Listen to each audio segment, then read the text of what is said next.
പാസ്റ്റർമാരും ഒക്കെ ചിലപ്പോൾ പരസ്യോഗം നടത്തുമ്പോൾ പറയുന്നൊരു ശ്ലോകമാണ് ഈ ലോകസമസ്ത സുഖിനോ ഭവന്തു. ഇന്നു മുതൽ ആ ശ്ലോകത്തോട് വിട പറഞ്ഞുകൊള്ളണം. കാരണം ആ ശ്ലോകത്തിന്റെ പാതിയെ നിങ്ങൾ കേട്ടിട്ടുള്ളൂ, പാതി ആളുകൾ പാടാറുള്ളൂ. അത് തുടങ്ങുന്നത് എങ്ങനെയാ?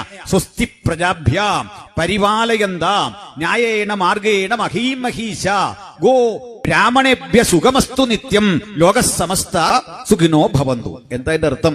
ബ്രാഹ്മണനും പശുവിനും സുഖമെങ്കിൽ ലോകത്തിന് മുഴുവൻ സുഖം. മൊത്തം ഞാൻ അതൊന്ന് വ്യാഖ്യാനിച്ചു വരാം.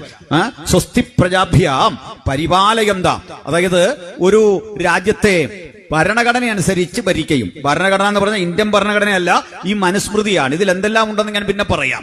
മനുസ്മൃതി അനുസരിച്ച് ഭരിക്കുകയും പിന്നെ ആ രാജ്യത്ത് പശുവിനും ബ്രാഹ്മണനും സുഖം നൽകുകയും ചെയ്യുന്ന ഏതൊരു രാജാവും ചെയ്യുന്നത് എന്താണ്?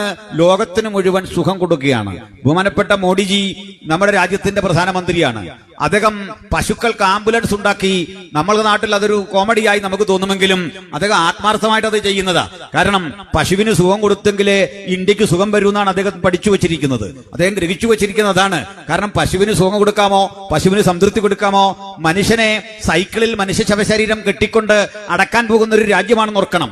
മനുഷ്യൻ ആവശ്യത്തിന് ജീവിത സൗകര്യങ്ങൾ ഇല്ലാത്ത ഒരു രാജ്യത്ത് പശുവിന് ആംബുലൻസ് ഉള്ള ലോകത്തിലെ ഒരു രാജ്യം നമ്മുടെയാണ്. വേണമെങ്കിൽ അഭിമാനിക്കാം. അദ്ദേഹം എന്തിനാണ് നമ്മുടെ നികുതി പണം കൊണ്ട് ഈ പണിയൊക്കെ ചെയ്യുന്നത്? അല്ലെ യോഗി ആദിത്യനാഥ് എന്തിനാ ഈ പണി ചെയ്യുന്നെന്ന് അറിയണ്ടേ? പശുവിന് സുഖം കൊടുത്തെങ്കിലേ രാജ്യത്തിന് സുഖം വരൂ. ഇതാണ് കാരണം. അപ്പോൾ ലോകസമസ്ത സുഖിനോ ഭവന്തു എന്ന് പറഞ്ഞാൽ അതിന്റെ അർത്ഥം എന്താണ്? നമ്മളൊക്കെ ധരിച്ചു വെച്ചിരുന്ന ലോകത്തിലെ സകല മനുഷ്യരെയും സമത്വത്തിന്റെയും സാഹോദര്യത്തിന്റെയും ആഴങ്ങൾ കണ്ടുകൊണ്ട്, അല്ലെങ്കിൽ ജനാധിപത്യബോധത്തോടെ ലോകത്തിലുള്ള മനുഷ്യരെ മുഴുവൻ കാണാനുള്ള ആഹ്വാനമാണെന്നാണ്. അല്ലല്ല, സ്വസ്ത്യ പ്രജാഭ്യാം പരിപാലയന്താം ന്യായേണ മാർഗേണ മഹീം മഹീശ ഗോ ബ്രാഹ്മണേഭ്യ സുഖമസ്തു നിത്യം ലോകസമസ്ത സുഖിനോ ഭവന്തു. പശുവിനും ബ്രാഹ്മണനും സുഖം നൽകിയാലേ ലോകത്തിന് സുഖമുള്ളൂ. ഇതാ ഈ പറഞ്ഞു വരുന്നതിന്റെ അർത്ഥം.